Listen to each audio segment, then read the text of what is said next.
folks, and welcome to another Saturday morning Samoflange. My name is Matt.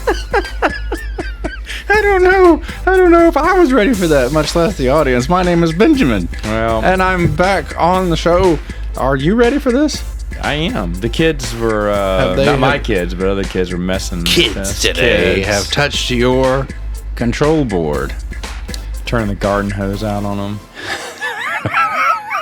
Frassing. No good. May I direct your attention to Blankety-blank. a specific Clint Eastwood movie? I'm telling you. And let's just see how much you can say your lines with your teeth closed. Exactly. Yeah. Exactly. Hey, how's it going? This is my first exhale. You just witnessed it, along with everybody on the Saturday morning Samoflange. Yes. In what feels like 4 or 5 weeks.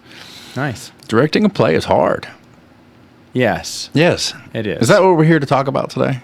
Yeah. At You least directed your first play. I did. I saw your first play. I just produced the first directed play that I ever directed, and a dinner theater, murder mystery dinner theater. The story goes you asked for this. Story goes is correct, actually. Okay. Yeah. You said, hey, I want in the director's seat. I said, hey, I think I can do this. And I thought I did. And I did. Like, I did all right with it, I think. And it has its ups and downs, but yes, the story is correct that I asked for this role because I wanted to try it out. And I have had people approach me in the past after plays that I've done, because we've talked about this through the years, that I typically am usually gone from Saturday morning Samoflange whenever I'm in a play. And I've had people ask me a couple of times if I had directed something before and if I would be willing to direct something before. But similarly with when you are 18 years old or trying to get your first job at 16 years old and, you know, you want to get a job, but they say, well, what experience do you have? And I say, well, I don't have any. And then they say, well, you got to have experience to get experience. And then it's just a continual loop of like, what am I supposed to do now? So that was a part of it, is that people were asking me to direct, but I hadn't yet. And so they were like, okay, well, after you've directed something, then let's talk. And it is a difference. So that's why I asked for this, is because, I have heard a lot of varying degrees of love it or hate it, and everything in between, really. I've heard and seen people just make a warm body of the job, and I've seen people who really embody it and just love every second of it. And I wanted to know what the deal was. Was it the people, or was it the job, or was it the play, or what was it? How different was it? So that's a big reason why, because there was a lot. There's just so much that you don't know about until you do it. And I thought correctly that this was one of those things, and I wanted to learn more about it by doing it. And I tell you that it has been a challenging experience, but if nothing else, it has made me more aware of the process than I ever realized. Even after I had been in several plays as an actor, I had never worked the curtain, the rail, as they say, where you get way up into the rafters and you pull the curtain up and down and make sure all the flies drop down in the right place in the right time, and all the wires and weights and everything that happens up there, and it's just a different world. And even doing that and volunteering for that during one show just made me appreciate and change the way, made me a better actor, knowing what they are doing up there and what they have to do to make the show better. Does that make sense? No. I completely agree. I want to experience every job in the theater. And that's a part of it, because it's important. I love it, and I think it is important to me. We've talked about this helping out backstage, yes. How it kind of changes your perspective on things. Oh, immensely. And ever since I started doing this, I was 17 when I did my first play, but I have always been flip-flopping from being on stage to being a lead role to being in the very back, and to working backstage and just doing props and then just doing the curtain, or whatever, and have had a delightful time with every bit of it. Have made lifelong friends with every show I think I've been a part of, whether I was working the curtain or the costumes or anything like that. Costumes, I think, is the only thing I haven't done, because I haven't really had much desire to, I guess. I don't really have a passion to do costuming. I don't have any talent in that. So I don't have any talent in costume help. design either. Like, I can barely dress myself in the morning, Yeah, so I don't want to. So I couldn't design a dress. Which is odd, because I'm so tall that most of the last several plays that I've been in have been my own wardrobe. Like, it's not like they can costume me, because I just don't fit anything that they have. So you and me both. Yeah, and so aside from that, I've tried to do a little bit of everything, like running the soundboards, running the spotlight, whatever, and I've really enjoyed every bit of it. And directing is a much bigger job and a much bigger responsibility, and so. But I'm glad that I did it for no other reason than the same reason that I did all of the other volunteer roles. So walk me through the process. There was some anxiety, would you say, or what was the anticipation like coming up on your open auditions? Open auditions. So the lead up to auditions? Yeah. The lead up to auditions is very much a repeat in the back of your mind, thinking, why would anyone come do this when Netflix is right there? Or you've got Disney Plus and Netflix, Super Plus, and who knows, Hulu and whatever else is going on, and a million streaming services, and if you have an air conditioner that works in the summertime, like, why would anyone come here and want to do this? And it's an anxiety of, will anyone even show up? And then the people that I do know that are good, and that I did make a few phone calls and text messages asking people to come do the show, and I was, in a way, pleasantly surprised about how much theater goes on in the summertime here. And it didn't feel like it used to be that way. Was it years ago when we started doing this mess together? Like, summertime felt like a dead time except for like one major thing. It typically is. And yet, this summer especially, and a last lot of year, things are going there's on. tons of shows happening. And like, not just little dinner theaters like mine, but like big honking musicals. Like, they're putting on Cinderella, the full-blown Cinderella musical in Ruston. Just like, it's in the middle of the summer. There's something going on like every couple of weeks. Yeah. It's wild. It is weird. In a way, I was... Because unlike movies, the blockbusters don't happen till the fall or winter. Right. And that's normally the cycle that it goes. Yeah. And so, honestly... Summer's the dead time. To go back to your question, I was originally thinking, mistakenly, I've learned that there would be a lot of people available, and there weren't. And so, I got a little out of the box creatively, and I started asking people who I thought might want to come, and then who I had seen in other roles. I've finished the few local independent films that we've done here, and I've met some actors, and I started really giving a good think about, you know what, I saw some real talent and real, like, a desire to stretch beyond their typecast, because I feel like a lot of actors get stuck typecast because no one gives them a chance to really stretch their legs creatively. And Megan Lewis played the main role, or the titular character, basically. Well, it's The Science of Murder was the production that I just did, but she played Dr. Mingus, which is the first top billing, I should say. And Megan was in a independent film with me here in Monroe, and she's very typically typecast, and she's done some theater before as well, but she was very typically typecast as the wife, or the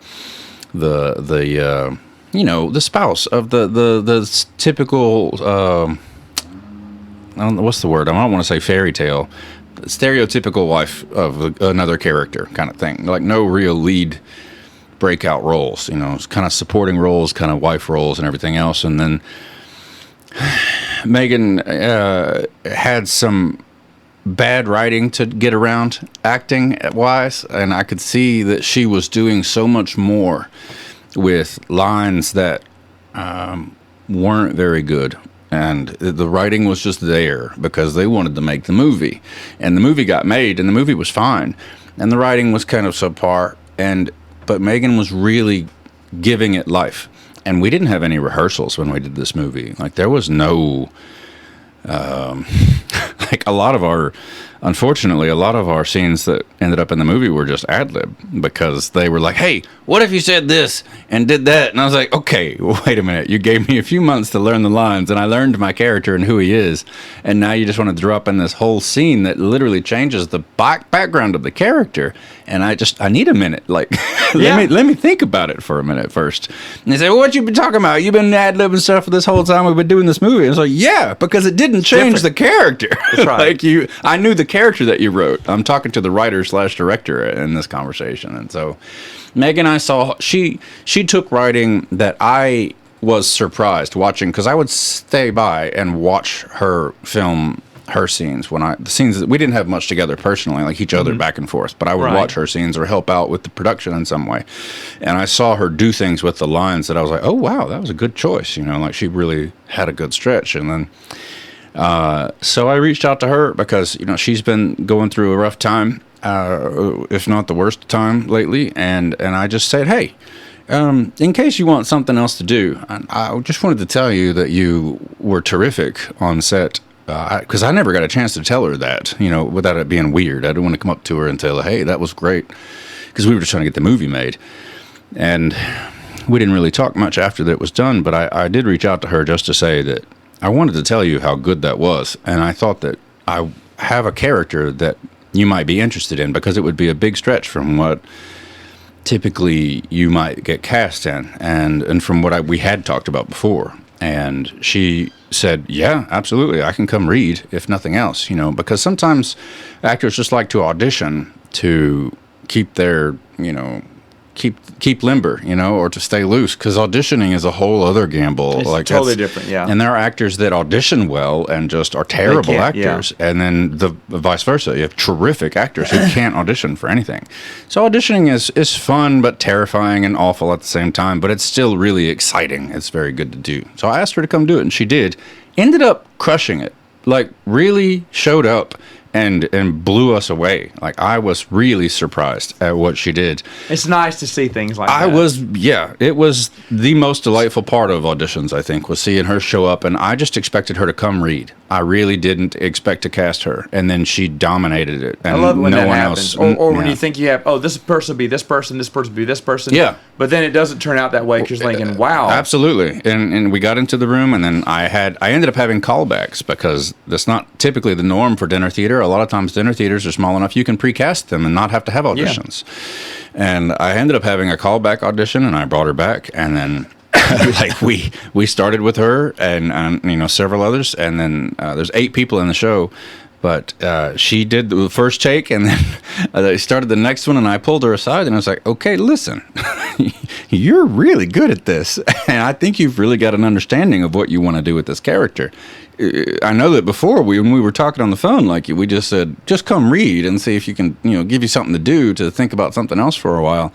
And I said, so, like, but you realize you're good, right? It's just, yeah, this was really fun. And then I said, so if I were to offer you the part, would you be able to take? She said, yeah, actually I would, because the kids are gone to grandma's for the summer and all this other stuff has happened, and honestly, I just need something else to do, and it lined up perfectly. Right on. It ended up being the most fortuitous thing, and it's one of the things I'm the most proud of, or the happiest about, I should say, with the whole entire production, is reaching outside of the typical casting for someone and seeing a spark in them and really letting them create it. And honestly, from the beginning, with all of the actors, I told them, and when I handed them the role and I said, here's the part, here's your script, and this is what first day of rehearsal, right?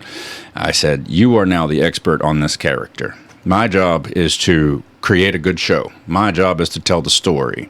I want you to tell the story, but you are the expert on the character, not me. So if you decide that your character has XYZ background traits that aren't written, and that's the reason you want to make this choice, I will be the audience that tells you if it's any good or not. Yeah. I will help you tweak it and make it presentable and to put on stage. But these choices are yours. And I'm very, very happy with how that turned out with all 8 of them. And I should say one of them had never done a show before, ever. First 3. show. 3? Oh, 3. Okay. I had 2 brand new. And Okay. then one had not been on stage. Brad had not been on Yeah. stage for 25 years or True. so. And Brad has True. only done 1 or 2 shows prior to that. And Right. that was when we were 20 years old or something Yeah. like that. Yeah. Decades ago. Decades. So, what?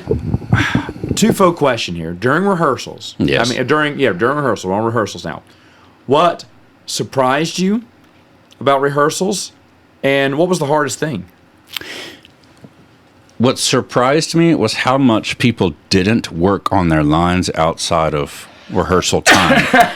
Because Well, I mean, you have a lot of new people, though. I do, but you know what? Those new people were off book first.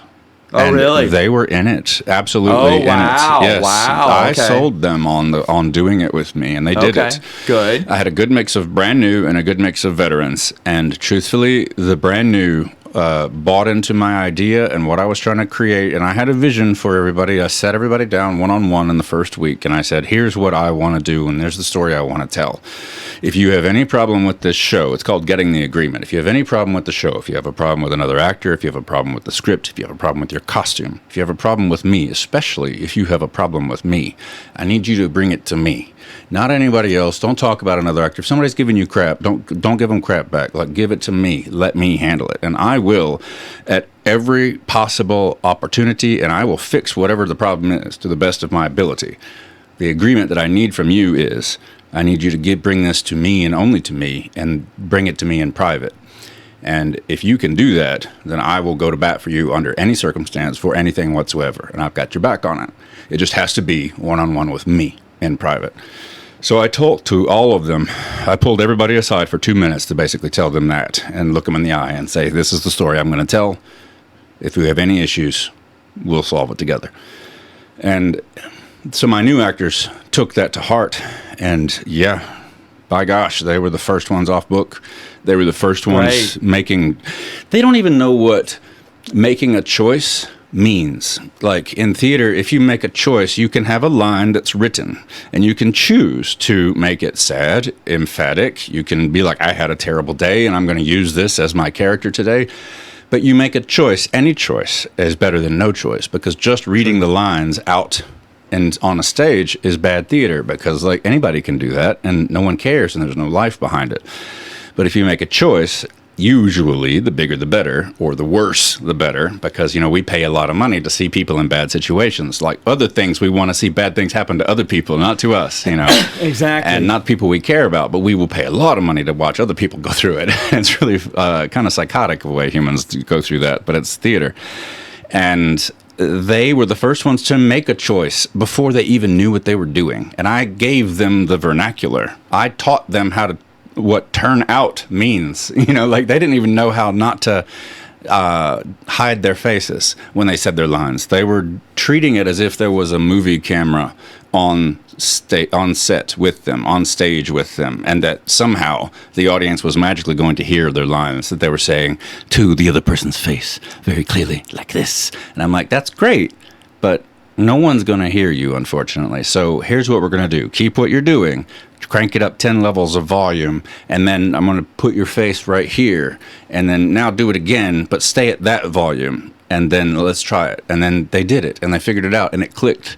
So That's always a especially good feeling. the joy is with a big joy with this show has been teaching really the little things to the new actors and to the ones who aren't as experienced.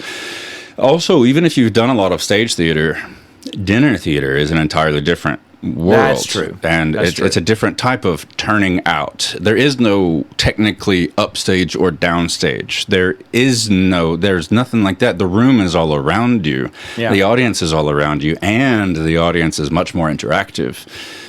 They are much more likely to throw a line back at you or to say something to you mid-show. And to try to throw you off on purpose. Correct. To throw you off on purpose. And you are expected as an actor to know your character well enough to give it back to them and in character without breaking.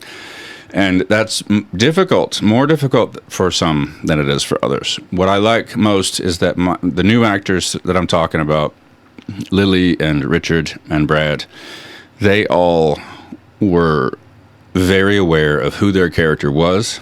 And even when they didn't have their lines, or if they got nervous, or if something went wrong on stage, they were the very, very first ones to recover every time. Because the other actors are used to knowing their lines and they know the scripts and the blocking. You can't train that. You can't. And I think the advantage was to them because the only thing they had ever known was this character. Like that's how they learned it, basically. That's why you have to get those characters down for dinner theater. And I did it very differently from the established method of rehearsal.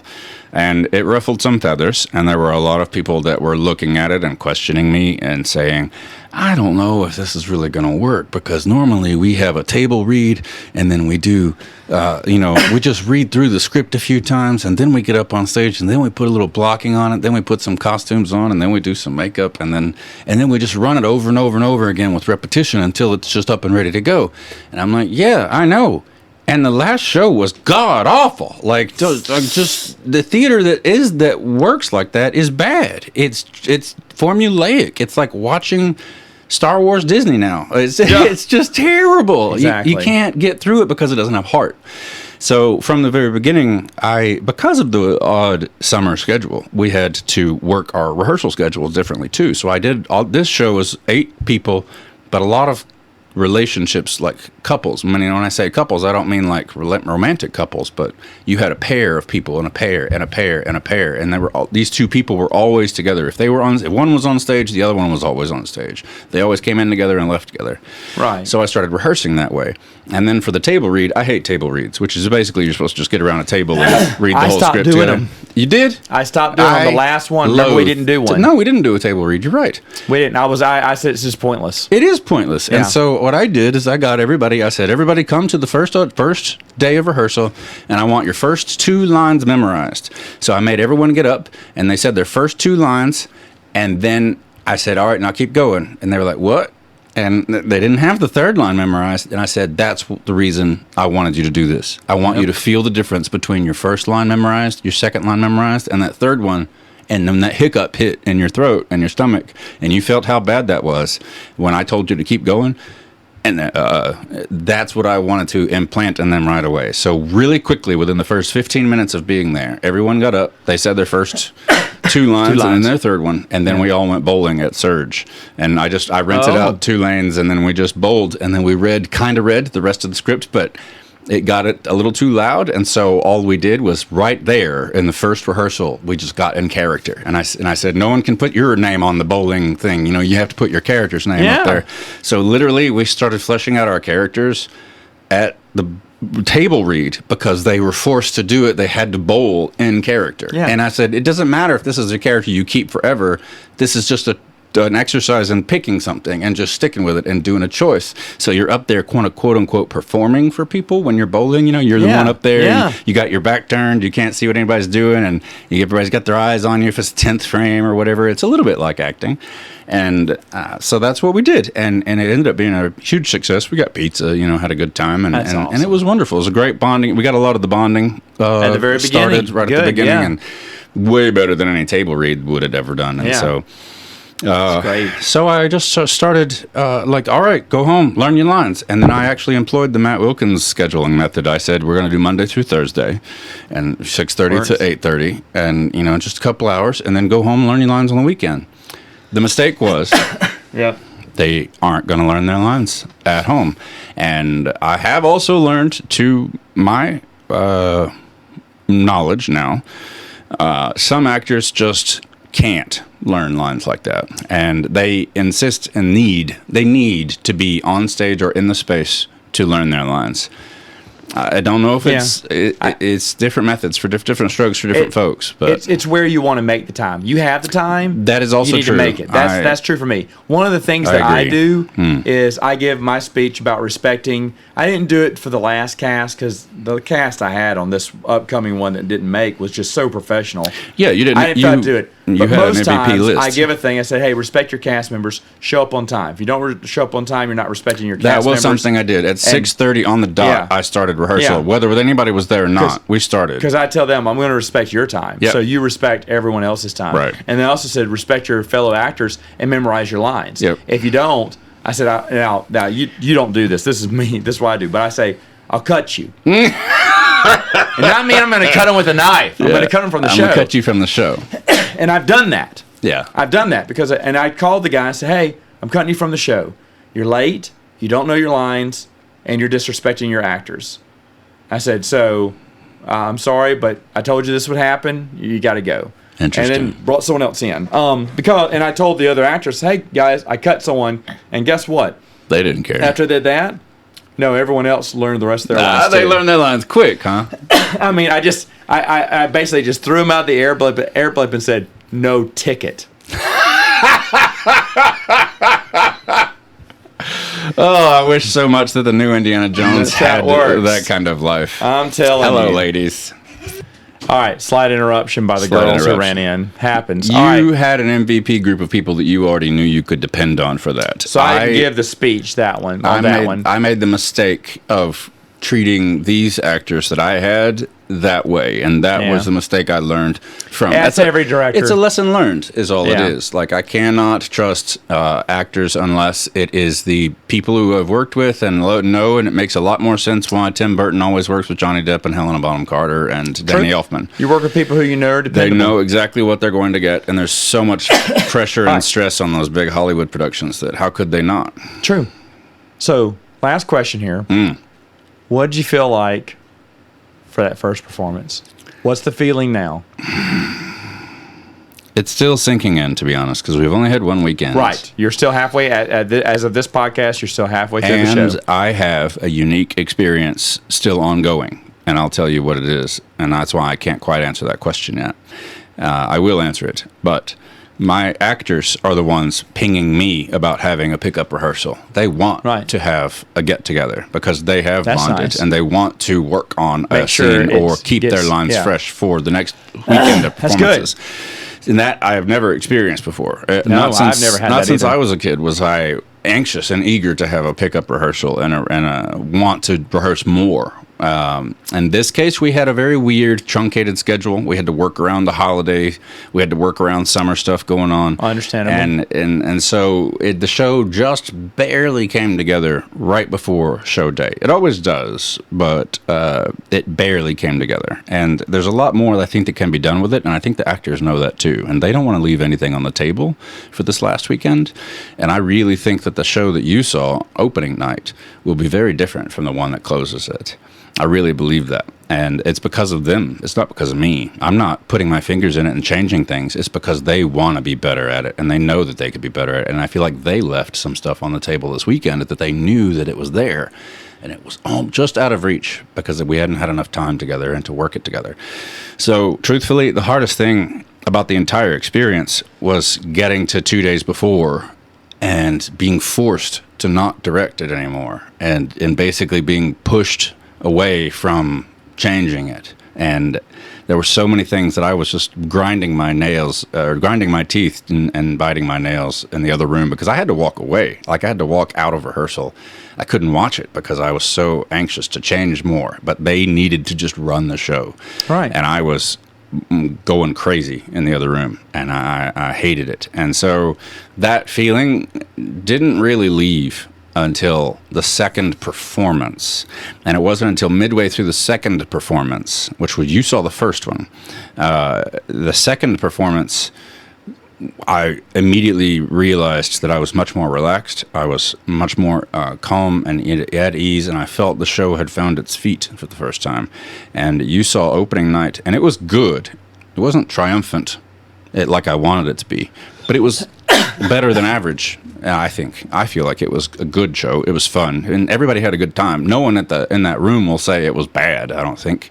And that might be hubris talking, but I don't think anyone really felt like it was a bad show. But it just wasn't quite there. And truthfully, I had a hard time enjoying it. So, and I don't know if that's something that anyone ever admits. Interesting. I didn't enjoy the first night. With me, it was a little different. It's out of your hands now when the show goes on. But for me, I felt a FOMO, fear of missing out, because you wanted to be out there? Now for a director, it's different. It's fun during rehearsals for the director because you get to see these shows. You get to see the scenes coming together every day. You get to see things clicking. Yes. Things finally moving through. You get to see the week-to-week improvements. Yeah. And then when the show comes, You can't. they get to have all They the get fun. to watch it and enjoy it. They get and to soak have it all up. the fun. FOMO. And even though you come out there and you get the applause, that's whatever. not. No, it's not the same. I felt like they did all the hard work. They're the ones that got the crowd into it. They're the ones that sold Yeah. their characters to the crowd. Yep. That made it believable. FOMO. I didn't feel that way. I did wish that Yeah. I could have watched the show. We had a full house, sold out shows. Every show is already sold out, entirely sold out, Good. and so I'm happy about that. And if I had had an empty seat, I would have been out there watching it with you, and Yeah. I wouldn't have cared, about etiquette with that kind of thing. Like, no, this is my yeah. show. Like, I Gotta did see this it. with them, and it was great. But they deserve all the applause. Absolutely, they deserve all the stuff and effort and work they did. And I agree. It's just that I didn't have as much FOMO because I felt nervous right there with them just as much. That's I fine. think. That's fine. No, that's everyone's different. But I tell you what. So we'll come back to this on a different podcast when it's all said and done Yeah. for final thoughts. Okay. Final thoughts, And then maybe do a short top 5 afterwards. Okay. that would be good. I would like That'd to be do good that. because we are halfway through it. But I'm glad you came to do this. And why don't you stick around next week for another Saturday morning. Samoflange. So happy you're here back.